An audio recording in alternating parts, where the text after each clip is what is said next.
101,2 FM dan AM 1080 kHz Pro 1 RRI Singaraja. Kanal informasi dan inspirasi. Ujung tombak kita ini adalah perbekal ini gitu loh, yang menyampaikan informasi yang benar ke masyarakatnya. Jangan takut melaporkan pelaku-pelaku penempatan non prosedural ke polsek atau kemana gitu, dia curiga, silakan. Masyarakat Bali pada umumnya itu pintar-pintar banget. Ada yang bisa bikin ini, ada yang bisa bikin itu. Karena kendala lah mereka membuat mereka males. Karena apa? Satu permodalan itu yang pertama. Iya, modal. Sebetulnya konsep energi bersih yang paling baik adalah yang sesuai dengan sumber daya alam yang dimiliki oleh negara tersebut. Jadi dalam hal ini karena Indonesia ini negara kepulauan, maka konsepnya bukan lagi konsep interkoneksi. Kalau pulau-pulau yang besar mungkin bisa ya Sumatera, Jawa. Tetapi begitu kita bicara Indonesia Timur, maka itu harus menggunakan kearifan lokal. Simak pembahasan topik yang menjadi isu terkini dalam dialog Hai Bali Kenken jam 9 hingga jam 10 pagi di Pro 1 RRI Singaraja, siaran kanal informasi dan inspirasi. 97,9 FM Pro 1 RRI Singaraja, siaran kanal informasi dan inspirasi. Pendengar dialog interaktif Hai Bali Kenken pagi ini, kami akan sharing seputar topik peran media dalam mengawal akurasi informasi Pilkada 2024 bersama dua narasumber yang telah siap meluangkan waktunya untuk sharing bersama kita di pagi hari ini. Yang pertama saya ingin menyapa konco lama, konco lama yang tidak hanya di darat ya kita jumpa, mungkin di laut nanti ya, pas kemana gitu ya kebetulan ya, dan sering jumpa juga di udara. Kalau kita dengarkan vokalnya pendengar mungkin tidak asing lagi. Pendengar pernah mendengar vokal yang satu ini. Kita dengarkan ya memang logatnya ataupun dialeknya versi-versi ketimuran gitu ya. Siapa lagi kalau bukan kita bersama Ketua SI Kabupaten Buleleng, Mas Francelino Xavier Ximenez Veritas. Ya, selamat pagi ya, Mas Frans. Selamat pagi, Om Swastiastu. Om Swastiastu, wah luar biasa. Apa kabar Mas Fran pagi ini? Baik. Baik, puji Tuhan. Syukurlah Tuhan masih beri kesehatan yang prima sehingga kita bisa ketemu di udara pada pagi hari ini. Oke, semoga teman-teman lama yang udah menghilang sekian tahun bisa mendengar lagi suara saya. Oke, luar biasa. Terutama teman-teman yang 9998 yang tahun 2000. Itu supaya sharing bersama kita ya pagi hari ini diharapkan begitu ya atensinya nanti ya Mas Fran ya. Wah, luar biasa. Aktivitas bagaimana Mas Fran pagi ini? Masih lancar-lancar. Karena memang habitatnya di media, tetap di media. Tetap di media. Wah, kecuali itu sudah tidak bernafas baru berhenti. Wah, beda lagi tuh masalahnya Mas Fran ya. Iya, jadi selama masih bernafas maka aktivitas saya tetap di media karena memang hidup saya ada di media. Oke, wah mantap. Tetap lancar tugas-tugasnya. Oke. Di samping Mas Fran sepertinya ini wajah baru ya Mas ya? Iya. Wajah baru ini tumben ya pertama kali ya Pak ya. Oh, sudah 2 kali saya yang baru pertama kali ketemu dengan beliau ya. Kita juga bersama dosen staf Empu Kuturan Singaraja begitu ya, Bapak Roni Han Wasito, MPD HM Ikom. Ya, selamat pagi Pak Roni. Selamat pagi Om Swastiastu. Om Swastiastu, sapaannya Pak Roni ya? Inggih, takutnya salah nanti kalau mahasiswanya manggilnya Pak Han gitu. Di Mas sini biasanya. oh Mas biasanya. Oh Mas juga ya, biar sama dengan Mas Fran ya, Mas Han gitu ya, atau Mas Roni gitu ya. Oke, gimana? Lancar aktivitasnya? Astungkar, Mas Roni lancar. Astungkare lancar Bisa diberikan kesempatan sama Pro 1 Singaraja, kesempatan yang luar biasa. Mudah-mudahan bisa berkontribusi untuk Bali lah dialog ini. Baik, mantap sekali ya. Memang kalau tugas dosen dengan media itu tidak jauh beda enggak sih Mas Frans? Gini, kenapa kita butuh teman-teman kampus itu untuk kita sharing karena kita butuh feedback. Ya, kita butuh feedback untuk perbaikan ke dalam. Tidak ada sesuatu yang sempurna di dunia ini. Kita harus ada kekurangan kelemahan, apalagi ini di suasana pilkada yang memang tensinya mulai meninggi sehingga kita butuh feedback sehingga nanti kerja kita itu bisa sesuai dengan fungsi dan tugas kita dan tidak keluar dari rel undang-undang pers itu tadi. Makanya kita sangat membutuhkan feedback, masukan dan saran dari seluruhnya, baik masyarakat, teman-teman dari kalangan kampus, LSM maupun tokoh masyarakat yang lainnya. Kan kita sangat membutuhkan itu. Kita tidak bisa melepaskan diri dari pihak lain dalam melaksanakan tugas-tugas kita sebagai lembaga yang memberikan informasi kepada publik. Baik, ya apalagi peran mahasiswa ini diperlukan sekali ya, peran aktifnya Sangat mengawal pilkada di 27 November nanti. Apalagi perannya Mas Fran ini sebagai media ya, karena kita tahu yang namanya media itu mengawalnya seperti liputan gitu ya Mas Fran ya, investigasi, tentu saja dengan analisis yang mendalam, jadi media dapat membantu masyarakat luas ya Mas ya untuk memahami isu-isu penting terlebih nanti jelang pilkada. Ya, makanya begini Mbak Ayu, jadi sejak tahapan pilkada kampanye itu berlangsung, suasana itu perlahan mulai hangat. Lalu setelah adanya debat publik baik yang dilakukan oleh calon bupati dan wakil bupati Buleleng dan calon gubernur dan wakil gubernur Bali, suhu politik terutama di Buleleng ini mulai agak tinggi ini. Karena apa? Buleleng ini menghadapi dua event yang besar. Satu, pemilihan bupati dan wakil bupatinya. Yang kedua adalah pemilihan gubernur dan wakil gubernur yang kebetulan di dua paket ini sama-sama ada orang Buleleng. Di 01 ada calon wakil gubernurnya, di 02 ada calon gubernurnya. Dua tokoh ini adalah tokoh-tokoh terbaik Buleleng. Mereka mempunyai prestasi di bidangnya masing-masing yang luar biasa. Mereka mempunyai massa sendiri-sendiri. Mereka mempunyai dukungan sendiri-sendiri. Mereka mempunyai keluarga besar. Nah, inilah yang saya nilai bahwa peranan pers itu dibutuhkan untuk tampil dalam suasana yang seperti ini. Seperti apa tampilan media di dalam suasana seperti ini? Kita harus menjadi pendingin, jangan menjadi pemanas. Oh, beda itu, air fryer aja ya pemanas ya. Karena apa? Karena ini jangan sampai nanti ketika kita salah memposisikan diri, media ini salah memposisikan diri sehingga menjadi sumber konflik. Maka hilanglah kepercayaan publik kepada media. Media bukan lagi sebagai penyampaian informasi, tetapi menjadi provokator. Ini yang kita tidak inginkan, Pak Roni. Jadi oleh karena itu saya ingin sampaikan beberapa informasi kepada kita semua, terutama kepada rekan-rekan media wartawan yang berkarya di Buleleng. Ayo, mari kita tampil sesuai dengan profesi kita.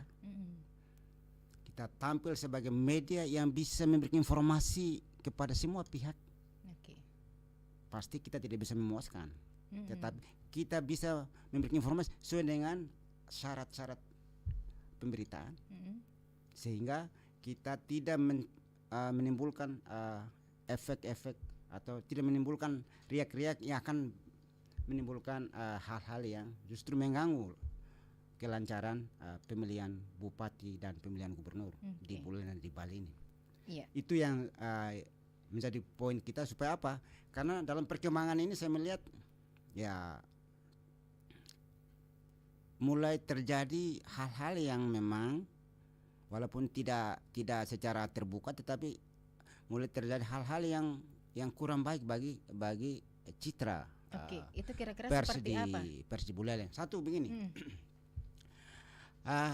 kita harus akui bahwa di Buleleng ini sekarang ada banyak sekali wartawan-wartawan baru, terutama media online, ya. Termasuk saya juga wartawan media online. Nah, tapi lama ya. Media online ini yang mengelola itu dari berbagai latar belakang. Media online yang dikelola oleh wartawan yang besar dari media mainstream seperti koran atau dari radio TV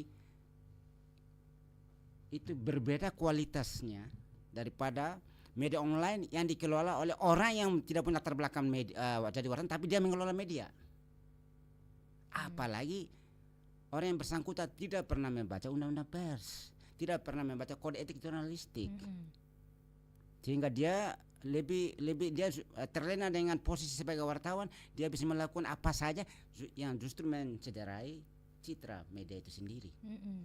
Saya kasih contoh. Saat ini di Buleleng ini ada kesan bahwa ada oknum-oknum tertentu, media wartawan tertentu yang mengafiliasi dengan kandidat tertentu. Ada indikasi, jadi kita tidak menuduh tapi indikasi. Sehingga apa yang terjadi? Informasi tentang calon tertentu itu tertutup untuk media wartawan yang lain. Ini bahaya. Segala informasi atau segala komunikasi dengan calon tertentu harus lewat oknum tertentu.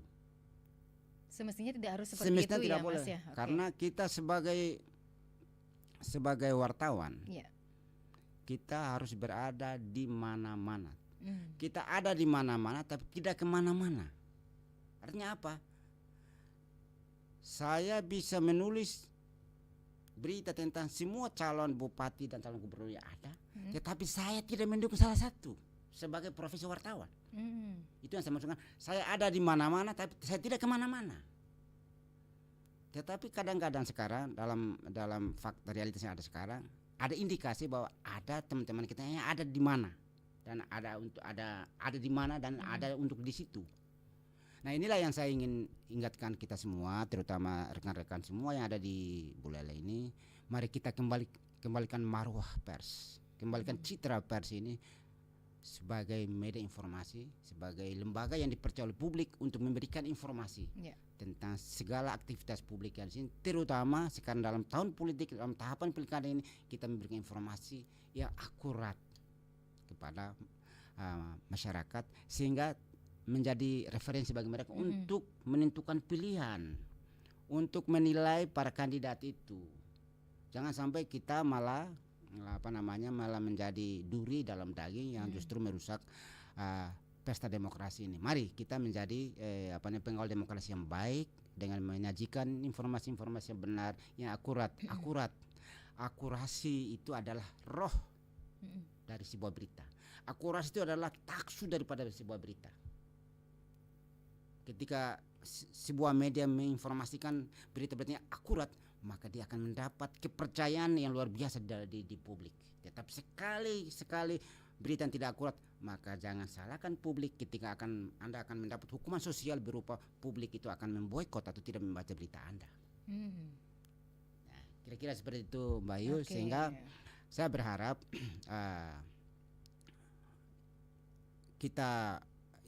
kami pers wartawan di Buleleng ini menjadi panutan informasi bagi masyarakat. Karena masyarakat itu sangat menambahkan informasi itu lewat media, bukan dari siapa-siapa lagi. Kan gitu Pak Roni ya. Betul. Tidak ada lembaga lain lagi yang diharapkan untuk publik mendapat informasi kecuali hanya media. Maka media lah harus menunjukkan diri sebagai yang patut diharapkan informasi oleh publik. Oke, netral dan independen begitu ya Mas Fran ya. Nah, ketika melihat permasalahan seperti itu Mas Fran, ini sebagai ketua SMSI begitu ya Mas Fran, apa kira-kira yang menjadi pertimbangan selanjutnya? Apakah mungkin duduk bersama atau mungkin ada dari SMSI sendiri punya hak untuk setidaknya memanggil yang oknum yang bersangkutan begitu? Karena ini kan sudah menyeret nama pers. Seperti itu. Begini baik, kita secara aturan memang kita tidak bisa memanggil. Tidak, kita organisasi ini kita tidak bisa memanggil secara memanggil anggota atau teman pers yang mungkin keluar dari rel itu tidak bisa. Tetapi kita mempunyai kewajiban untuk saling mengingatkan. Berarti merangkul begitu ya Mas. Kita mengingatkan. Dan ini salah satu cara, dan terima kasih kepada RRI yang telah memberi kesempatan untuk kami untuk saling mengingatkan teman-teman yang berkarya di dunia jurnalistik agar ayo jangan sampai kita menjadi pemicu persoalan dalam pilkada ini, tapi mari kita menjadi pendamai. Ya. Cintailah profesimu supaya orang lain mencintai dirimu. Kalau Anda tidak mencintai profesimu, maka jangan berharap orang lain untuk mencintai profesimu. Itu sehingga kita kewajibannya adalah kita saling mengingatkan.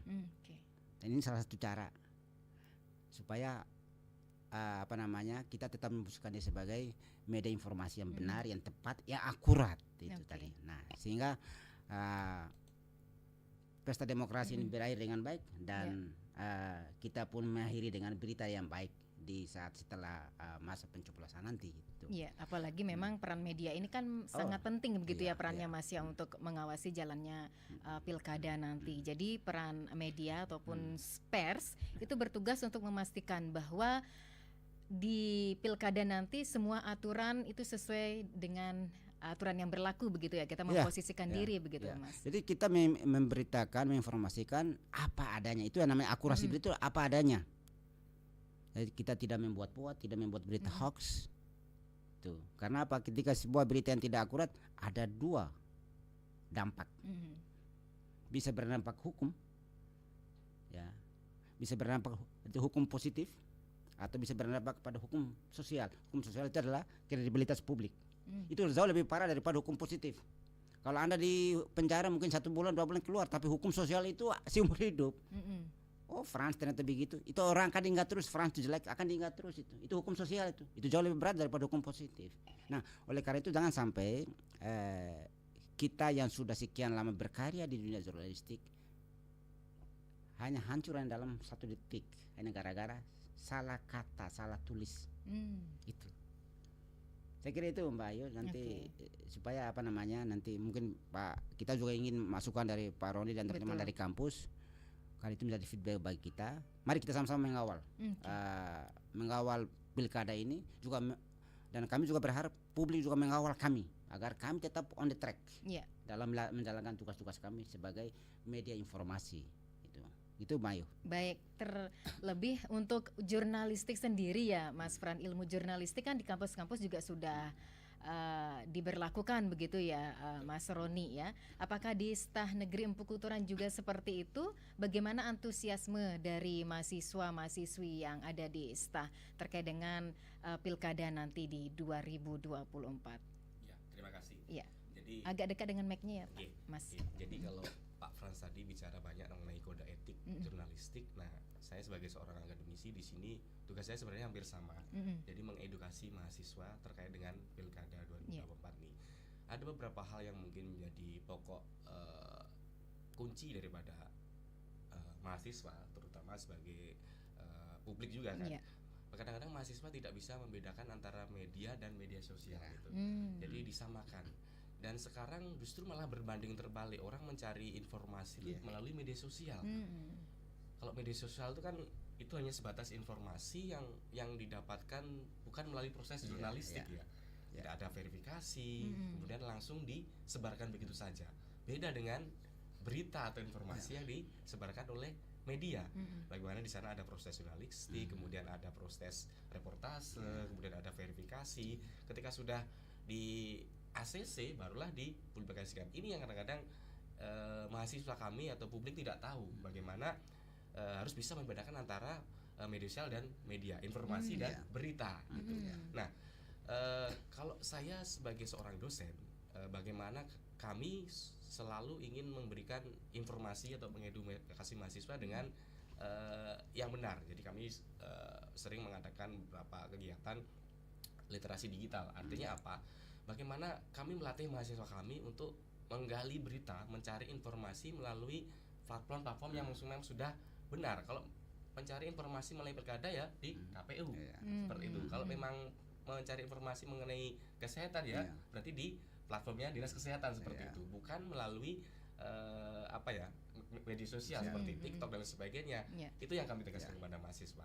Nah, kemudian selain sebagai mengedukasi mahasiswa, kami juga di sana memberikan suatu pengawasan terhadap mahasiswa kami. Karena bagaimana juga peran dari media itu juga sebagai kontrol sosial ya. Artinya bagaimana media ini juga sebagai penyambung lidah masyarakat untuk memberikan masukan terhadap kebijakan, memberikan koreksi, bahkan mungkin evaluasi agar apa yang menjadi kebijakan-kebijakan terutama terkait dengan pilkada ini, terutama informasi ini bisa nyampe ke masyarakat, sampai ke publik sesuai dengan apa yang menjadi aturan daripada pilkada itu sendiri. Nah itu kami kadang-kadang di pendidikan, di dunia pendidikan ini kadang-kadang pakewo kalau orang Jawa katakan. Saya sebagai ASN kadang-kadang juga agak pakewo bagaimana cara menyampaikan, tidak boleh ada penggiringan opini ke salah satu paslon dan sebagainya. Tugas saya adalah memberikan sosialisasi, edukasi dan instruksi bagaimana tanggal 24 November ini agar bisa memberikan suaranya untuk hadir ke TPS. Artinya menyampaikan hak pilihnya, jangan sampai golput. Itu tugas kami sebagai mahasiswa, sebagai dosen. Nah, kemudian saran saya untuk media juga ini kadang-kadang ini harus sering-sering ke kampus. Ya, jadi mungkin dialog interaktif seperti ini kemarin sempat satu kali di kampus, itu temanya juga mengenai pilkada juga, waktu itu pilpres. Dan saya juga sebagai narasumbernya, itu luar biasa antusias mahasiswa kami. Dan mudah-mudahan nanti ada agenda juga dari Perusahaan Singaraja untuk bisa gus to kampus lagi. Itu yang kami tunggu. Karena memang saya sebagai dosen ilmu komunikasi kebetulan juga di situ banyak mata kuliah seperti jurnalistik, kemudian produksi siaran dan sebagainya. Ini nyambung, artinya bagaimana kami juga mensosialisasikan secara digital. Nah, jadi sekarang itu kan semua kan serba digital. Orang nonton TV jarang. Semua informasi didapat melalui gadget atau Android kita. Dan ini bagus. Hari ini kita sudah live streaming di channel YouTube, dan saya rasa generasi milenial akan tertarik kalau kita dengan kemas seperti ini. Dan ini penting. Jadi kenapa generasi milenial atau ini kita harus jadikan perhatian, karena kemarin Pilpres saja 60% kan pemilihnya milenial. Nah, ini PR untuk para paslon nih, bagaimana caranya agar bisa menarik perhatian generasi milenial. Kalau bisa menarik perhatian generasi milenial, karena nanti bisa mendulang suara yang sangat besar gitu.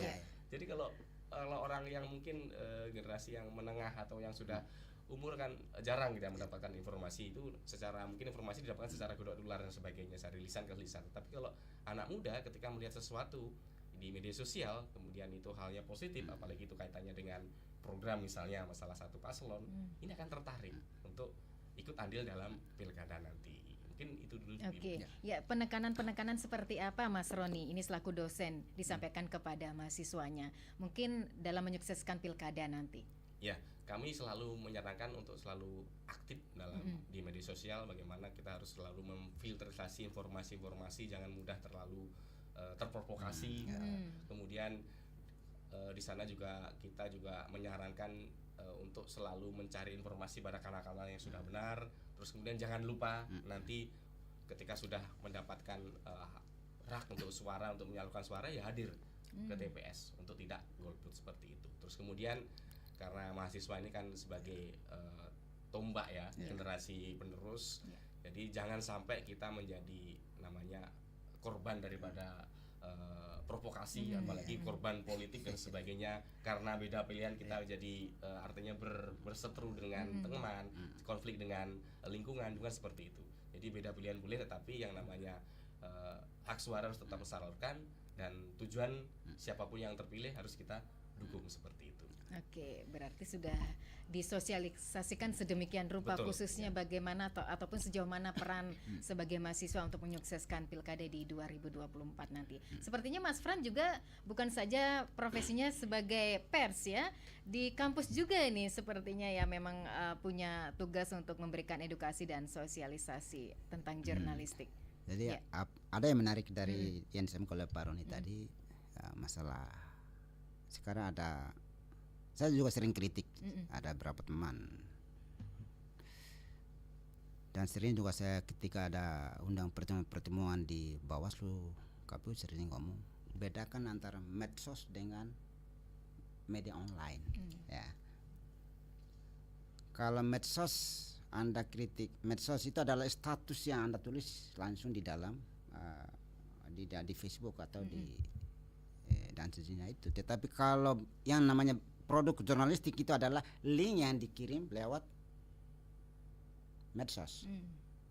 Jadi ini publik perlu tahu bahwa media ini kan ada media elektronik, media cetak, sekarang plus media online. Media elektronik kan penyampaiannya kan lewat gelombang, kayak radio itu lewat gelombang. Kalau media cetak kan lewat koran yang dijual, kan? Kalau media online ini kan lewat medsos, dan penyebaran lewat medsos.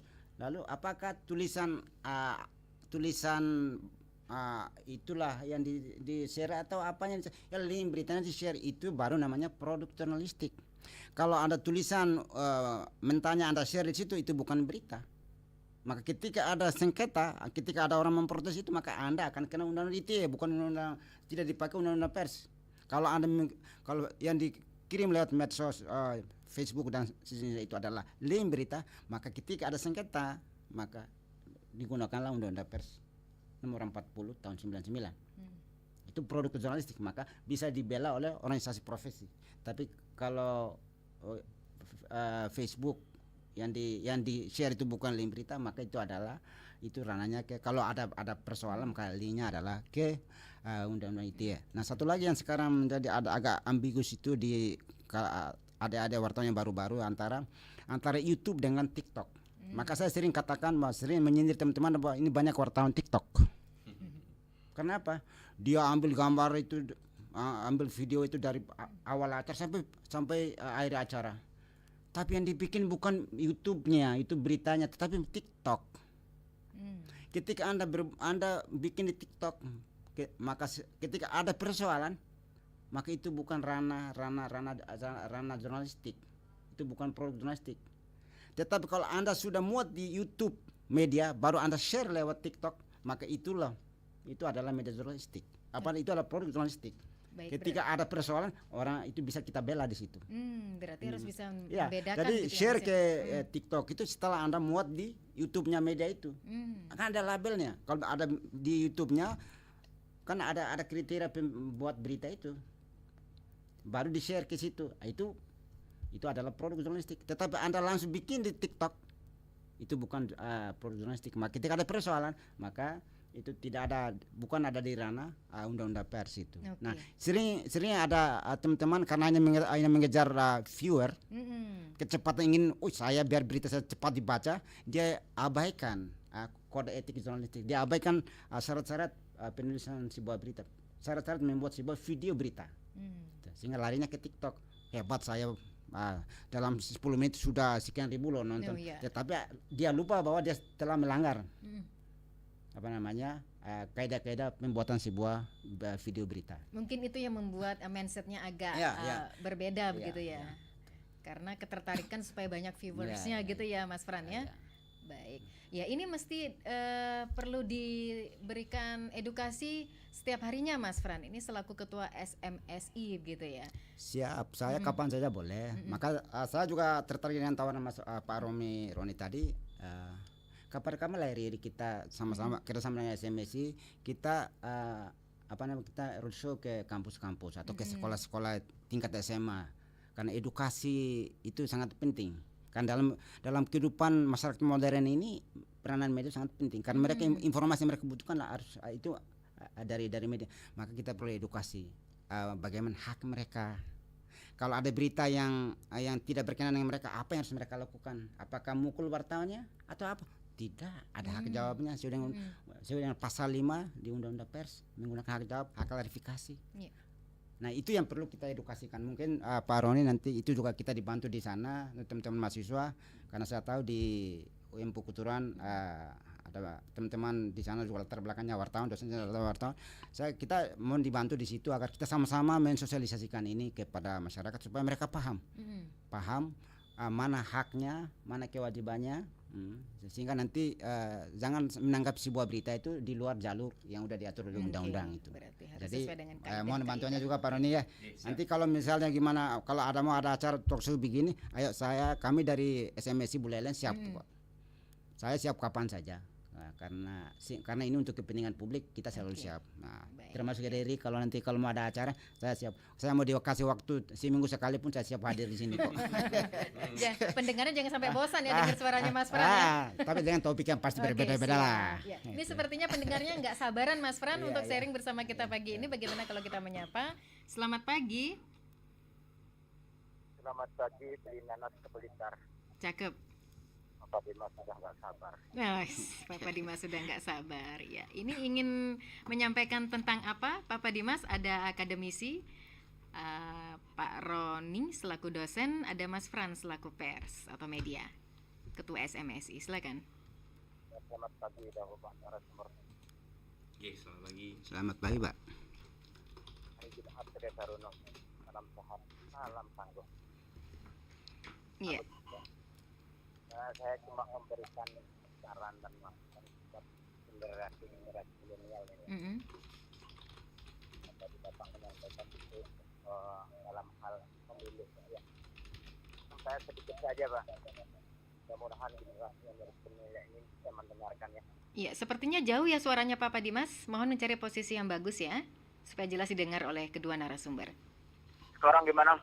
Nah, mantap. Baru jelas suaranya ini ya, kedengarannya. Oke, lanjut Papa Dimas. Saya sedikit saja, Pak. Cuma memberikan saran dan masukan buat generasi-generasi milenial ini, Pak. Tapi saya memberikan saran cuma lewat pantun, Pak. Jam 8 hari Minggu ke Denpasar. Pastikan dirimu sudah terdaftar. Melalui kelemukih, melilih teken saput koleng.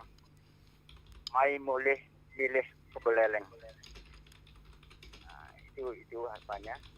Dan buat generasi-generasi ini agar tetap artinya terus ya belajar seperti RRI naik sepeda bareng Pak Bupati juga anggota dewan, jauhi narkoba, dekati pendidikan.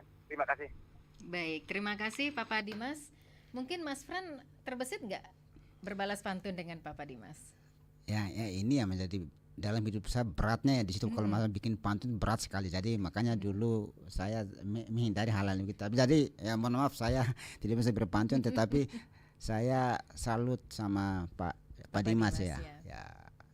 Kita membutuhkan tokoh-tokoh seperti beliau yang punya kontribusi. Ini kontribusi yang luar biasa bagi Buleleng, terutama dalam pelaksanaan pilkada ini, karena beliau punya tanggung jawab moral yang juga sama seperti kita, sama seperti penyelenggara, agar masyarakat ini jangan sampai kehilangan hak suaranya, karena hak suara kita itu, satu suara itu sangat menentukan masa depan Buleleng ini. Maka ayo siapapun orang Buleleng berKTP Buleleng, pulang lagi Buleleng pada tanggal 27, kita sama-sama coblos di Buleleng demi kemajuan kebaikan daerah kita. Bukan lagi kita, siapa lagi gitu ya. Jangan menyesal Anda tidak memilih, tapi Anda hanya mau mengkritisi setelah seseorang menjabat, ya itu namanya tidak fair. Anda pilih baru Anda kritik, itu masuk akal. Tapi kalau Anda tidak pernah pilih, Anda mengutamakan kerja Anda, tidak mau pulang, lalu setelah seseorang terpilih menjadi bupati dan wakil bupati, lalu Anda tiap hari hanya mengoceh di medsos, ya itu tidak fair juga. Sekali lagi saya bersama Pak Dimas mengajak kita semua, ayo yang sudah mempunyai hak pilih, baik yang ada di Buleleng maupun di luar Buleleng, kita sama-sama berkumpul pada tanggal 27 ini, kita mencoblos sesuai dengan hati nurani kita dari dua pasangan yang ada. Jadi sehingga hasilnya pun nanti juga bagus. Dan saya juga berharap Pak Dimas jangan hanya mengajak pemilu, tapi kami juga mohon masukan untuk kerja kami Pak Dimas, supaya kami juga tetap on the track. Jadi sekali lagi kami wartawan di Buleleng butuh masukan-masukan supaya kami tetap berjalan dengan baik, sehingga informasi yang kami sajikan kepada Bapak Ibu paling tidak sesuai dengan lidah kita semua ya. Kalau untuk memuaskan tidak bisa, karena kami bukan pemuas, tapi kami akan menyajikan berita sesuai dengan kaidah-kaidah pemberitaan dan bisa sesuai dengan data yang kami peroleh. Akurasi itu kata kuncinya. Baik ya, yang pastinya memang generasi milenial saat ini kan sudah semakin cerdas ya, Mas Roni ya. Mas Roni juga sudah sampaikan bahwasanya sudah sering intens dilaksanakan edukasi sosialisasi terkait dengan kaidah-kaidah jurnalistik begitu ya, apalagi menjelang pilkada nanti di 27 November 2024. Monggo diapresiasi apa yang disampaikan Pak Dimas. Ya, oke, terima kasih Pak Dimas. Mungkin saya berpantun sedikit lah. Nah, ini Mas Roni udah siap dengan pantunnya ya. Melalui ke Singaraja, jangan lupa membeli tipat. Bersama RRI Singaraja kita sukseskan pilkada 2024. Cakep, luar biasa. Luar biasa Pak Roni, saya kalah ada untuk pantun ini. Besok-besok harus disiapkan ya Mas Fran ya. Lain kali saya kesini harus siapkan pantun ini. Siap, baik ya. Lanjut Mas. Ya, kembali ke tugas kami sebagai seorang akademisi.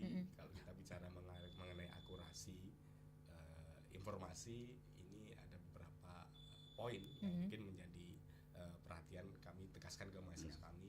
Jadi informasi itu jangan diterima secara mentah-mentah, tapi bagaimana harus kita checklist. Pertama, ketepatan penulisan daripada berita itu atau informasi itu. Jadi jangan sampai, kadang-kadang kan kita berita itu kan bermakna ambigu yang membuat blunder jadi. Itu yang membuat bagaimana publiknya bingung. Kemudian bagaimana informasi ini harus faktual, benar, tidak diada-ada. Terus kemudian yang ketiga, bagaimana informasi itu juga harus berdasarkan sumber yang jelas. Hari ini ada Pak Fran, ada yang saya, ini kan sebagai penguat, sebagai sumber yang jelas. Dan mungkin yang terakhir, bagaimana informasi ini juga harus disampaikan oleh para ahli. Jadi seperti itu. Ini yang kadang-kadang kami tekankan kepada mahasiswa, bahwasanya mahasiswa itu harus menyampaikan argumen itu berdasarkan data yang jelas, tidak mengada-ada. Itu sama kan, ketika kami sering memberikan tugas ke mahasiswa, tidak boleh sembarangan meng-copy paste daripada apa yang didapatkan melalui Google ataupun melalui yang lain.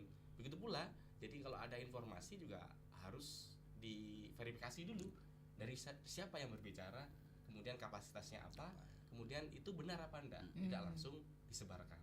Itu yang sangat-sangat kami tegaskan, karena ini sebenarnya juga tidak jauh beda dengan peran media juga. Bagaimana media yang pertama itu kan, terutama di Pilkada ini kan, harus selalu menjaga independensinya. Nah, tidak boleh ada keberpihakan, jadi harus berimbang dan akurat. Nah, dan kemudian yang terakhir, mungkin media ini juga harus selalu tampil untuk sosialisasi. Itu tadi sebagai penyambung lidah daripada pemerintah kan, seperti itu. Apalagi ini RI kan punya pemerintah, beda lagi dengan mungkin yang swasta. Ini swasta ini kadang-kadang agak liar kadang-kadang Pak ya. Apalagi sekarang sudah banyak citizen journalism itu. Kadang mereka betul apa yang disampaikan oleh Pak Gini hanya untuk mencari viewer di depan aja. Sementara bagaimana kesahihan atau mungkin akuratan daripada berita itu tidak ada. Jadi hanya mereka mengejar bagaimana jam tayang aja. Mudah-mudahan di RRI tidak ada yang seperti itu. Tidak ada pastinya ya. Ini kan benar-benar akurat dan akuntabel lah beritanya. Oke, baik. Terima kasih atas apresiasinya kepada Papa Dimas. Kita akan undang kembali pendengar baik di 24644 atau ke WA Pro 1. Sepertinya sudah ada yang bertanya. Tetapi kita jeda sejenak ya. Mohon izin kepada kedua narasumber. Tetap bersama kami pendengar.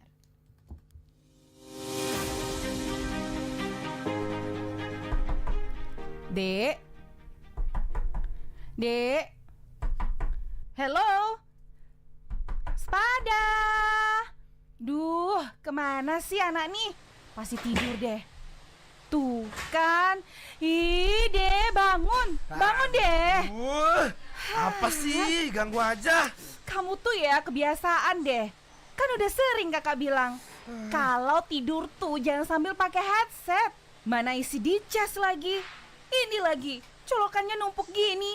Bahaya tahu. Iya, maaf Kak. Aduh. Maaf terus. Besok keulang lagi deh. Korsleting listrik bisa terjadi kalau kamu nggak hati-hati dalam penggunaan listrik. So, yuk lebih bijak dan waspada lagi dalam menggunakan listrik.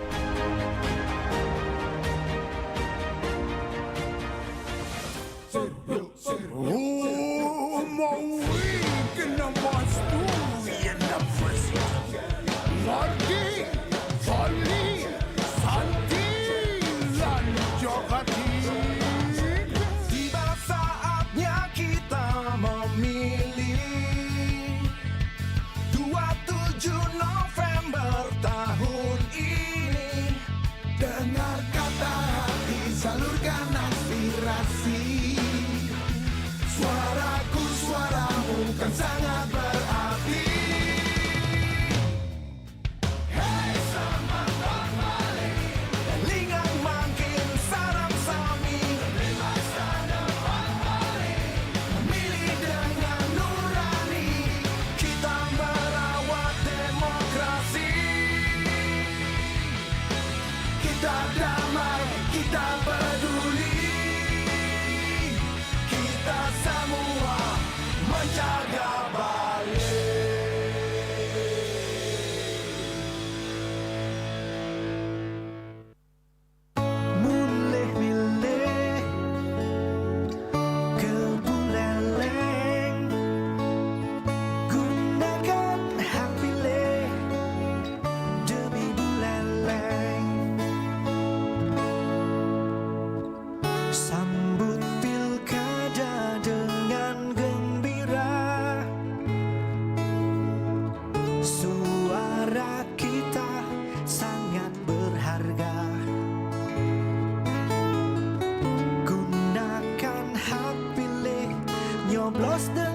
semangat.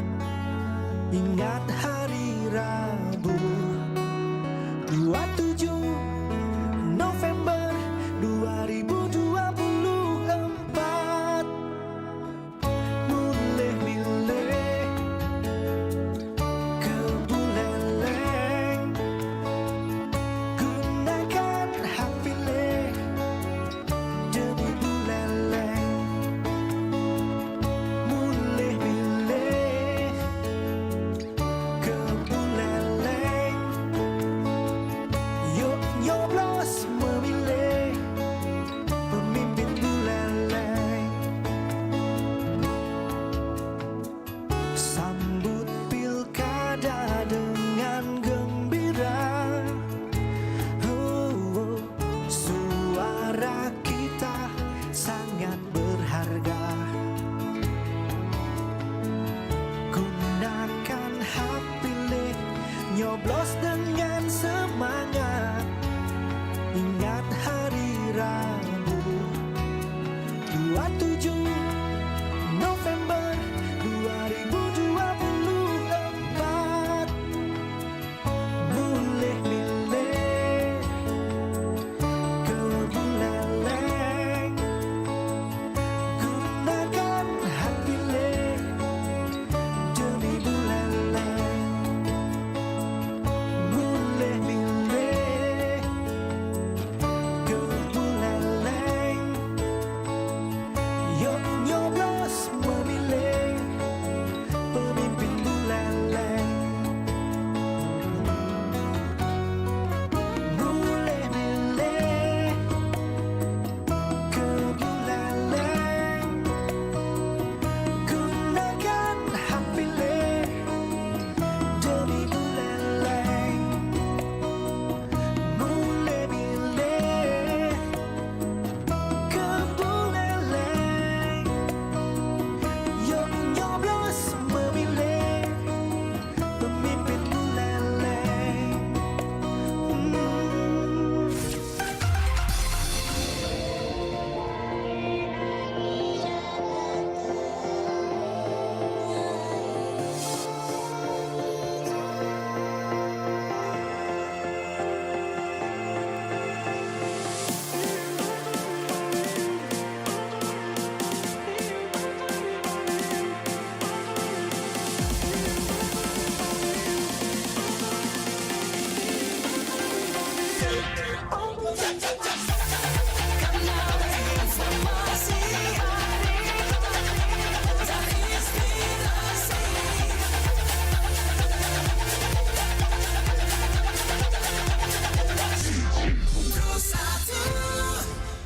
Pendengar masih dalam dialog interaktif Hai Bali Ken seputar topik peran media dalam mengawal akurasi informasi Pilkada 2024. Kita selaku masyarakat tentunya mari kita sambut Pilkada dengan gembira.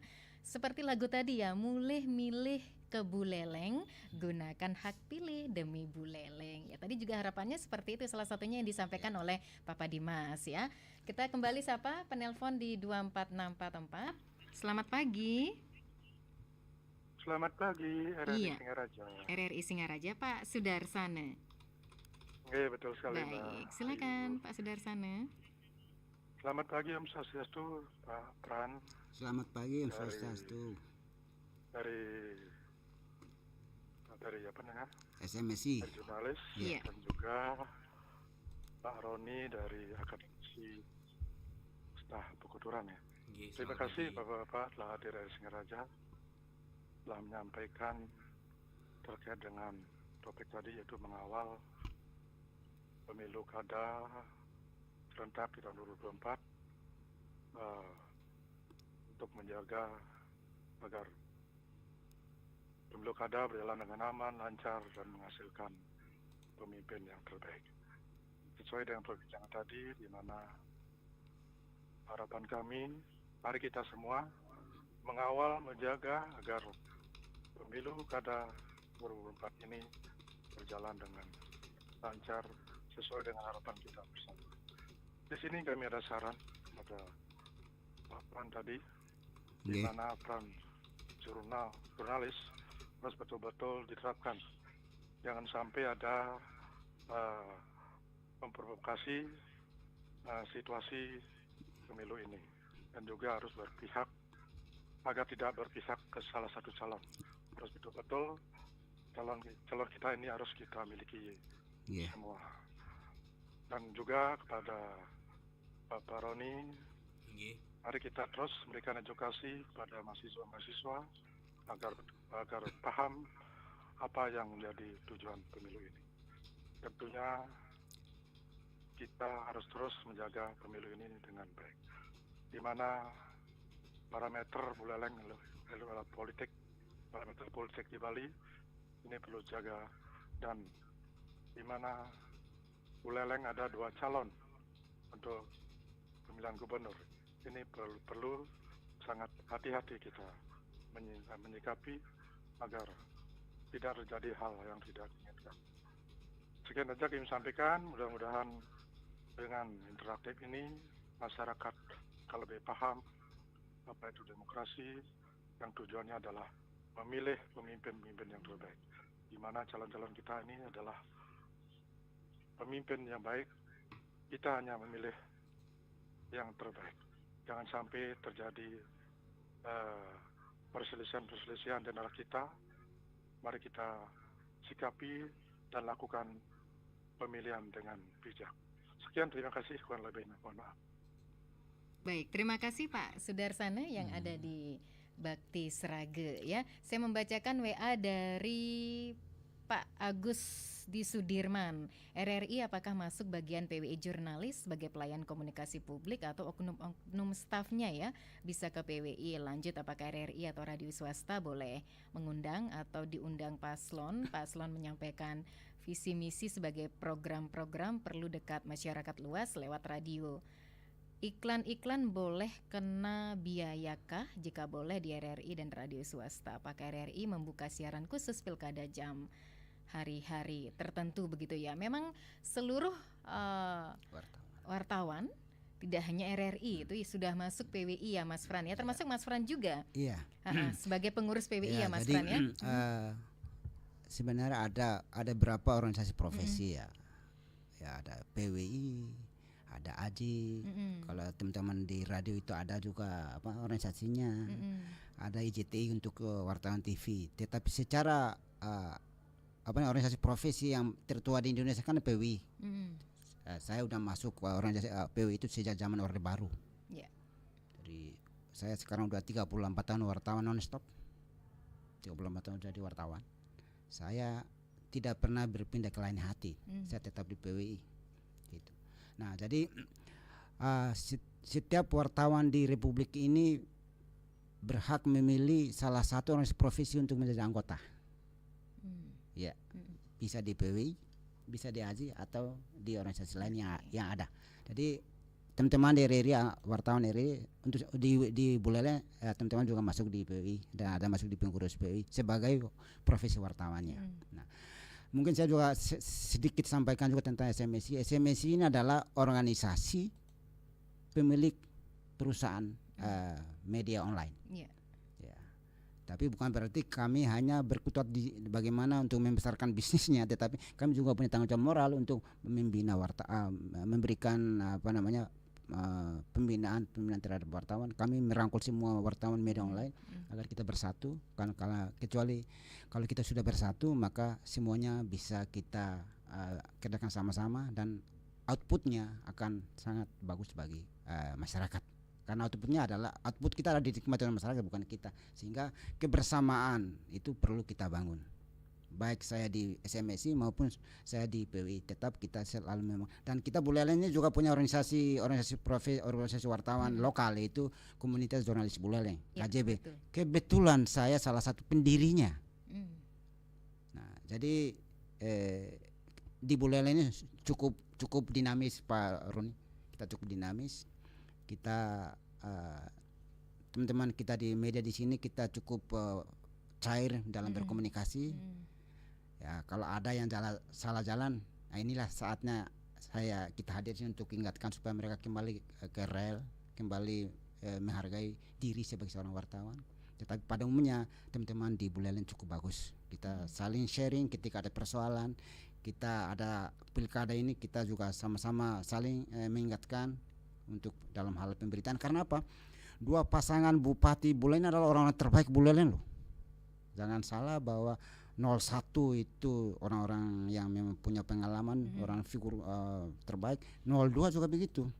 Nah sekarang kita disuguhkan oleh makanan yang enak ini, dua pilihan yang berisikan makanan. Sekarang kita pilih mana yang lebih cocok dengan lidah kita, kan begitu sekarang. Nah disitulah peranan media untuk bisa memberikan informasi yang benar, yang tepat tentang proses ini, dan termasuk tentang profil kedua pasangan ini, supaya masyarakat tidak salah pilih dan tidak menimbulkan riak-riak yang justru mencederai pesta demokrasi ini. Kita ini pesta demokrasi, mari kita happy dengan pemberitaan yang juga baik. Bukan berarti kita dikendalikan. Pemberitaan yang baik adalah yang sesuai dengan fakta loh. Jangan Anda mengada-ngada, hoax namanya kalau Anda mengada-ngada. Yang benar, yang apa yang terjadi dari situ. Kalau misalnya tentang data, tentang perkembangan, ayo ke KPU. Di sana ada sumber informasi di sana. Kalau masalah ada pelanggaran dalam kampanye, ayo ke Bawaslu. Di situ pengawasannya di sana. Ya itu aja sebenarnya. Jadi kita menyajikan berita apa adanya. Itu yang namanya akurasi. Jadi kita nanti interpretasi orang pasti berbeda-beda. Jadi kita tidak mau tergiring oleh interpretasi orang, tapi kita selalu berdasarkan pada informasi data yang ada. Ya, ini salah satu harapan juga dari Pak Sudarsana tadi ya Mas Fran ya. Bagaimana kita sebagai pers ataupun sebagai jurnalis bisa benar-benar mengawal dan menjaga pemilu kada berjalan dengan lancar ya. Sudah terjawab ya apa yang disampaikan Pak Sudarsana, dipertanyakan oleh Pak Sudarsana dan ditanyakan oleh Pak Agus yang ada di Sudirman. Tapi sepertinya ada tambahan ini dari Pak Agus yang ada di Sudirman. Kok pers sepi baru menghadapi pelanggaran APK? Bagaimana sikapnya ini? Pers sepi baru menghadapi pelanggaran APK gimana? Karena fungsinya apa ini? SOS itu singkatan kayak enggak ngerti. SOS. Oh SOS ya. Oke. Pak Agus mungkin terlambat mengikuti pemberitaan atau mungkin kurang ikut pemberitaan kita, bahwa kita sebenarnya memberitakan secara masif pelanggaran APK yang ditindak oleh tim dari PMK Buleleng kerjasama atas permintaan KPU, yaitu tim Satpol PP yang turun untuk menertibkan pemasangan APK yang tidak sesuai dengan zona yang ditentukan. Kita beritakan tiap hari diberitakan itu. Jadi ya, tapi terima kasih, mungkin ingatkan kembali lagi kami, tetapi pasti setiap kegiatan yang ada di Buleleng, teman-teman di media selalu memberitakan. Ya, apalagi itu menyangkut pelanggaran-pelanggaran itu, sebenarnya itu menjadi makanan enak bagi kami untuk kami beritakan. Jadi Pak Agus nggak perlu khawatir lah, kalau yang gitu-gitu itu yang kami cari, itu kami akan kejar sampai dimanapun, dan itu ada berita menarik karena pelanggaran. Bagaimana dia mau jadi memimpin Buleleng kalau dia sudah melanggar, masa atributnya sudah salah kok. Itu kita sikat lewat berita lah. Iya, bukan lewat orangnya ya. Iya, kita sikat lewat pemberitaan. Supaya apa? Untuk mengingatkan kembali bahwa aturan itu harus tetap kita taati. Pemasangan APK itu kan udah zonasinya, sudah ada aturannya, itu kita ikutin dan kita beritakan kok Pak Agus. Jadi ya mungkin informasinya mungkin kurang sampai di Pak Agus, tapi yang pasti teman-teman media wartawan di Buleleng, baik itu media mainstream, itu media koran, TV, radio dan online, kita beritakan rame-rame itu. Bahkan teman-teman juga ikut langsung ke lapangan meliput itu bagaimana Satpol PP membolak-balikan itu baliho itu. Baik, ya ada juga harapan dari Pak Sudarsana kepada Mas Roni selaku akademisi harus terus memberikan edukasi kepada mahasiswanya, jaga pilkada dengan baik, di mana memang Buleleng ada 2 calon untuk pilgub, itu perlu juga hati-hati menyikapi agar tidak terjadi hal-hal yang tidak diinginkan. Monggo apresiasinya Mas Roni. Iya, terima kasih Pak Sudarsana. Jadi memang ini sebagai tugas bersama kita, baik itu di akademisi ataupun di media, agar bagaimana selalu menjaga kondusivitas daripada perhelatan pilkada ini. Jadi tugas bersama ini mari kita rangkul atau kita jaga bersama-sama, jangan sampai terjadi konflik yang mungkin bisa menyebabkan perpecahan. Buleleng ini kan sebagai bisa kita katakan sebagai basis atau mungkin kantong suara ya. Karena memang di sini juga ada calon gubernur dan juga putranya mungkin dari Buleleng, ini menjadi perhatian khusus. Nah, ini RRI Singaraja ini saya rasa sangatlah bagus bagaimana menyampaikan informasi yang sangat-sangat akurat, dan masyarakat juga harus pinter memverifikasi, filterasi informasi, jangan sampai terjadi miskomunikasi. Jadi informasi-informasi mengenai pilkada, baik itu mengenai pelanggaran dan lain sebagainya, jangan sampai nanti terbawa. Kadang-kadang kan kemarin banyak terjadi konflik setelah pasca pencoblosan, itu ada kesalahpahaman karena miskomunikasi. Jangan sampai ada yang seperti itu. Apalagi ini 2 calon, ada yang dari Buleleng. Jangan sampai nanti setelah pasca ada konflik sampai terjadi pertikaian. Jangan sampai seperti itu harapan saya. Jadi sama-sama kita cari informasi, jadilah pemilih yang cerdas, yang berkualitas. Bagaimana menerima informasi itu harus melalui verifikasi dan sebagainya, tidak langsung menyebarkan. Itu pesan saya untuk masyarakat. Baik, ada juga harapan dari pemirsa YouTube ya. Semoga Pilkada 2024 mendatang ini aman dan damai. Pilihan boleh beda tetapi persatuan tetap dijaga. Media harus mampu memberikan informasi yang akurat dan netral ya. Ini sepertinya karena keterbatasan waktu begitu ya, tanpa terasa hampir mendekati pukul 10 waktu Indonesia Tengah. Mungkin ada semacam penekanan penting Mas Fran. Ini selaku pers ya, mewakili pers dan juga mewakili akademisi. Monggo. Singkat padat jelas. Saya meminjam istilah para politisi, jadi saya pakai istilah closing statement. Istilah politisi itu.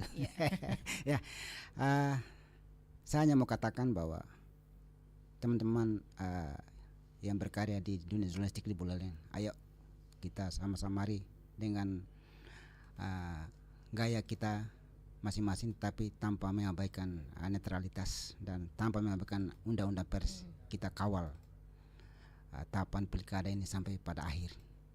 Kita punya tanggung jawab moral yang luar biasa terhadap pelaksanaan ini. Sukses dan tidaknya juga ada di tangan kita. Ayo mari kita sama-sama mengawal pesta demokrasi ini supaya bisa berakhir dengan baik dan terpilih pemimpin yang terbaik bagi Buleleng dan bagi masyarakat.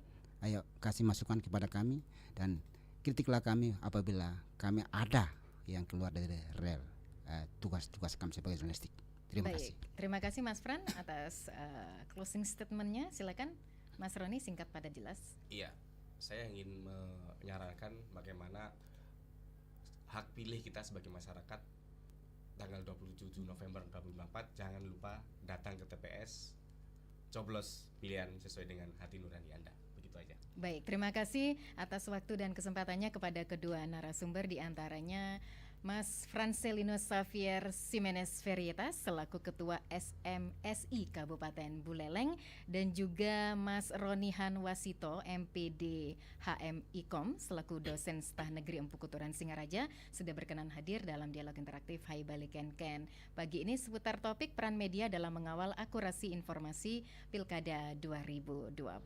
Dan pendengar yang sudah beratensi baik di 24644 WA Pro 1 dan juga pemirsa YouTube RRI Singaraja Official. Selamat bertugas kembali dan salam sehat selalu kepada kedua narasumber.